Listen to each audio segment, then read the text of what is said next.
Hə, mənim gəlinim 24 iyun sertifikasiya imtahanında haqsızlığı, ədalətsizliyi qəbul edə bilməyib. Çox pis vəziyyətdə yerdə xəstə 3 uşaqla kirada. Həm maddi vəziyyəti, həm özü xəstə qoyub, uşaqları da bir qapını bağlayıb qoyub mən gəlmişəm.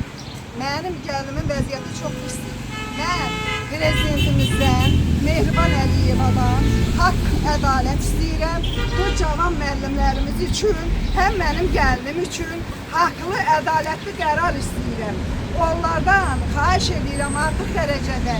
Bu cavan balalarımızın, bunlar da institut tutarıb, diplom alıb, onda bir diplom nə məna verir, nə mənası var bir diplomun? Hamısı əla oxuyun məktəbi. İndi bu imtahanda mənim gəlinim də özüm soruşmuşam. Çox çətin olub. Heç kimya müəllimlərinə aid olmayan suallar salınıb.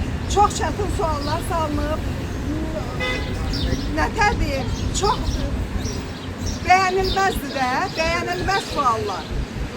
Mən prezidentimizdən, Təhsil Nazirliyimizdən, adiyyəti orqanlarımızdan mənim bu balalarım üçün, nəvələrim üçün, gəlinim üçün haqq, ədalət istəyirəm. Bu qədər.